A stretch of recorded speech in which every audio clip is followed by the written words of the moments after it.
राम राम जी। मैं हूँ गांव की एक सिंपल सी हाउसवाइफ जिसने अपने बड़े बड़े सपने पूरे करने के लिए छोटे छोटे कदम उठाना शुरू कर दिए हैं। तो जैसा कि मैं अपने इंट्रो में कहती हूँ कि बड़े बड़े सपने, और ये वही बड़े बड़े सपने हैं जो हम अपनी छोटी सी उम्र में देखना स्टार्ट कर देते हैं। लेकिन जैसे जैसे हमारी उम्र बढ़ती जाती है हमारे सपने छोटे होते जाते हैं और जिम्मेदारियां हमें कुछ इस कदर झकझोर देती हैं कि धीरे धीरे वो सपने ही खत्म हो जाते हैं। और उन जिम्मेदारियों के बोझ तले हमारी बढ़ती उम्र के साथ एक दिन हम भी खत्म हो जाते हैं। सपनों का खत्म होना खुद का अस्तित्व खत्म होने जैसा ही तो है। मतलब वो उम्र भी क्या उम्र थी ना, जब बस बड़े बड़े सपने देखते थे कि बड़े हो जाएंगे तब ये करेंगे तब वो करेंगे। मतलब वो जिंदगी का सबसे खूबसूरत पल होता है। लेकिन वो कहते हैं ना कि सेटिस्फेक्शन तो कभी मिलना ही नहीं है। उस उम्र में हम सोचते हैं कि जब बड़े हो जाएंगे तब करेंगे, और जब बड़े हो गए हैं तो लगता है कि वो बचपन का पल ही बेस्ट पल था। काश उसी में पूरी जिंदगी जी ली होती और काश वही टाइम लाइफ लॉन्ग चलता रहता। ना खाने की टेंशन, ना कोई जिम्मेदारी। पढ़ना लिखना तो होता था लेकिन इतना नहीं कि भाई उसके बिना जिया ही ना जाए। क्या बेफिक्री का वो दौर था। और अब ये है कि फिक्र ही फिक्र है, जहां देखो वहां बस जिम्मेदारियां ही जिम्मेदारियां हैं। और हम लड़कियों के साथ तो स्पेशली ऐसा होता है जिनको उम्र से पहले ही इतनी जिम्मेदारियां मिल जाती है। और हमारी साइंस भी तो कहती है कि लड़कियां ज्यादा इमोशनल और ज्यादा जल्दी मैच्योर हो जाती है लड़कों के कंपैरिजन में। इसीलिए तो लड़कियों को ज्यादा जिम्मेदारियां मिलती है। और हमारी सोसाइटी की, मतलब हमारा समाज कुछ इस कदर पुरुष प्रधान है कि लड़कियों की जो जिम्मेदारियां होती हैं, जो वो अपनी ताम्र निभाती है, उसे कोई नोटिस ही नहीं करता। आपको कोई क्रेडिट देकर खुशी नहीं है, सारा क्रेडिट जाता है पुरुष प्रधान समाज को। अब क्या कर सकते हैं, सोसाइटी ने सेट किया है और अगर आप सोसाइटी में रह रहे हो तो आपको सब फॉलो तो करना ही पड़ेगा। बस इसी कंपल्शन के साथ ही हम लेडीज की जिंदगी बीत जाती है। और एक आधी लेडीज जो ये ट्राई कर लेती कि इन बाउंडेशंस को तोड़कर, इन कंपल्शन से बाहर निकलकर जिंदगी जीनी है, वो उसको ना सब समाज वाले, सब रिलेटिव, सब रिश्तेदार टारगेट करने लग जाते हैं कि ये तो भाई अलग ही है। और हमारे गांव में मेला भरा था 26 जनवरी का, तो ये बेटा कुछ खिलौने लेके आया था। और जैसे जैसे मेरे बड़े बच्चे हो रहे हैं धीरे धीरे, इनका बचपन देखकर मुझे अपना बचपन और ज्यादा याद आ जाता है। कैसे हम भी उस टाइम खिलौनों की उम्र में खेला करते थे। इतने खिलौने हमें नहीं मिलते थे उस टाइम पर। लेकिन अभी जो इनका बचपन है और हमारा बचपन जो था, उसमें दिन रात का फर्क है। और होना भी चाहिए क्योंकि टाइम के साथ साथ सब कुछ चेंज हो रहा है, तो इनका बचपन भी चेंज हो रहा है। लेकिन एक बात तो पक्का है, ये बचपन का दौर ना बहुत जल्दी गुजर जाता है और ये जिंदगी का सबसे खूबसूरत दौर होता है। और ये रात को देखिए चांद कितना प्यारा लग रहा था, मैंने अच्छा लगा तो इसीलिए कैमरे में रिकॉर्ड कर लिया। और ये चकला बेलन मेरा बेटा लेके आया था क्योंकि उसे मुझसे रोटियां बनाना सीखना था। और ये मेरा बचपन का फेवरेट टॉय हुआ करता था। मुझे क्या पता था इस टॉय से खेलते खेलते ही पूरी उम्र निकल जाएगी। और ये मैं मॉर्निंग में क्लिप बना रही थी क्योंकि बेटा स्कूल जा रहा था तो उसे रेडी कर रही थी, तो सोचा थोड़ा वीडियो बना लूं। क्योंकि हम हाउसवाइफ चाहे कितना भी ट्राई कर ले कि सुबह मॉर्निंग में उठ के पढ़ेंगे, अगर आपके बच्चे स्कूल जाते हैं और आपके हस्बैंड ऑफिस ऑफ कोर्स जाते ही होंगे, तो आपका मॉर्निंग रूटीन सेट हो ही नहीं सकता।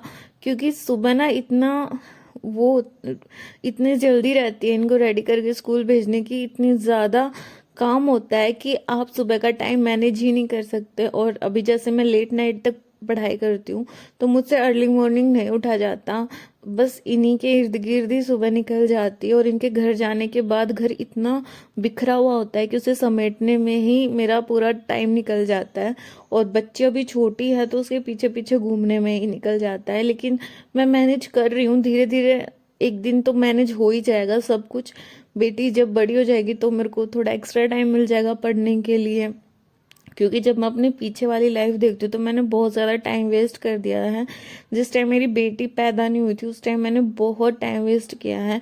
मैं पढ़ती उस टाइम भी थी लेकिन उस टाइम मेरे पास कोई प्रॉपर डायरेक्शन नहीं थी कि मुझे क्या करना है, किस फील्ड में जाना है।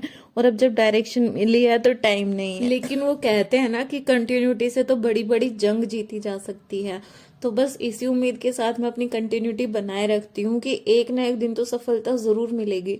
जो और एस्पिरेंट्स हैं उनको थोड़ी जल्दी मिल जाएगी, मुझे थोड़ा लेट मिलेगी, लेकिन मिलेगी तो सही। तो बस अभी मैं ट्राई कर रही हूँ अपना रूटीन थोड़ा चेंज करने की, अर्ली मॉर्निंग उठने की, क्योंकि जो पढ़ाई मॉर्निंग में होती है वो नाइट में नहीं हो पाती। और अब बच्चे भी छोटी है तो सुबह सुबह जब मैं उठती हूँ तो मेरे साथ उठ जाती है। मैंने ट्राई करके देखा है, तो मैं रिस्क नहीं लेना चाहती, क्योंकि सर्दी इतनी ज़्यादा है, अगर वो बीमार हो गई ना तो मेरे को ज़्यादा प्रॉब्लम हो जाएगी, और मेरे से ज़्यादा प्रॉब्लम उसको होगी, क्योंकि छोटी बच्चे ना दवाई लेने में भी काफ़ी टाइम और एनर्जी वेस्ट करते हैं। तो मैं नहीं चाहती कोई, मैं क्योंकि जो अभी मैं काम कर रही हूँ ना वही मेरे लिए काफ़ी मुश्किल हो रहा है मैनेज करना, तो मैं और काम नहीं बढ़ाना चाहती और रिस्क नहीं लेना चाहती। तो जैसा भी जितना भी हो पा रहा है मैं पढ़ रही हूँ, अपनी कंटिन्यूटी मेंटेन रख रही हूँ, और मैं बस यही भगवान से प्रे कर रही हूँ कि प्लीज़ मेरे अंदर इतनी एनर्जी, इतनी क्षमता बनाए रखना कि मैं कंटिन्यूटी अपनी बनाए रखूं और एक दिन सफल होकर दिखाऊं। और जो लोग ये उंगलियां उठाते हैं ना कि क्या करती हो तुम, सारे दिन पढ़ती रहती हो, काम से बचने के लिए पढ़ाती हो, किताब लेके बैठती हो, इतने दिन हो गए पढ़ते पढ़ते, आज तक तो सफल नहीं हो पाए, उनके मुंह में बंद कर सकूं। क्योंकि ये ताने ना वही लोग मारते जिन्होंने जिंदगी में कुछ उखाड़ा नहीं है, या कभी भी कॉम्पिटिटिव एग्जाम की तैयारी नहीं करी है। अगर उन्होंने करी होती तो उन्हें पता होता कि कितना प्रेशर फील होता है। आप यहाँ से घर से 100% रेडी होके जाओ, लेकिन जो एग्जामिनेशन हॉल का जो प्रेशर होता है ना वो हैंडल करना सबके बस की बात नहीं होती। आप अगर घर पे 90 स्कोर कर रहे हो तो वहाँ 90 से आपके कब 30 मार्क्स बन जाता है आपको खुद पता ही नहीं चलता बस।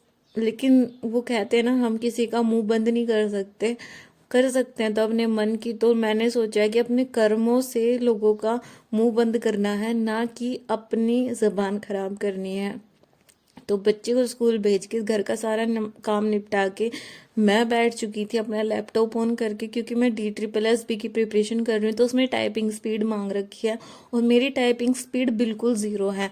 तो मेरे पास ये लैपटॉप था, तो मैं सोच रही थी क्यों ना घर पे ही ट्राई करके देख लिया जाए, क्योंकि अभी इतना टाइम नहीं है कि मैं कोई प्रॉपर कोर्स ज्वाइन करूँ, और ना ही ऐसा कुछ मेरे से हो पाएगा। क्योंकि अगर मैं बेटी को घर छोड़ के वहाँ कोर्स लेने जाऊंगी तो मेरा आधे से ज़्यादा टाइम तो वहीं वेस्ट हो जाएगा। तो मैं सोच रही क्यों ना घर पे ही ट्राई कर लिया जाए। और अभी 3-4 महीने हैं एग्ज़ाम में, तो तब तक मेरी अच्छे से वो भी हो जाएगी तैयारी। इसीलिए मैं सोच रही हूँ कि घर पे ही ट्राई कर लिया जाए। तो बस यहाँ स्टार्ट करने से पहले कोर्स मैंने एक बार टाइपिंग करके देखा था कि मेरे को पता चल सके कि मैं कितने पानी में हूँ और क्या रिजल्ट आता है। तो ये इसमें ना पूरा कोर्स, और मेरे पास एक सॉफ्टवेयर है लैपटॉप में जो आपको टाइपिंग कोर्स सीखने में हेल्प करेगा। तो बस उसी सॉफ्टवेयर में मैं एक बार वो पैसेज पूरा टाइप करके देख रही हूँ कि ताकि मुझे पता चले कि क्या स्पीड है मेरी और कितना मुझे काम करना है। वैसे जितनी मैंने वीडियोस देखी हैं उनके हिसाब से टाइपिंग सीखने में आपको कम से कम 3-4 महीने तो लग ही जाएंगे।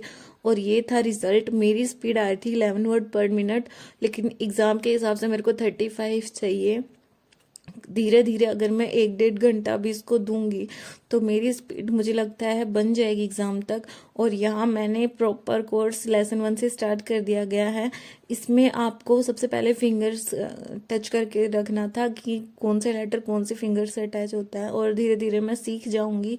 और साथ में मेरी और जो कॉमन सेक्शन होता है उसकी प्रिपरेशन भी चल रही है। एक ना एक दिन तो सफलता ज़रूर मिलेगी, और अगर मैं अभी से ट्राई करूंगी तो एक ना एक दिन मैं सफल ज़रूर होंगी। अगर आपने व्लॉग यहाँ तक देख लिया तो प्लीज़ मुझे सपोर्ट करें, चैनल को सब्सक्राइब करें, वीडियो को लाइक करें, प्यारा सा कमेंट भी दीजिएगा कि आप लोग क्या प्रिपरेशन कर रहे हो और आपकी लाइफ में क्या चल रहा है। मिलती हूँ आपसे नेक्स्ट व्लॉग में, तब तक के लिए जय बाबा की।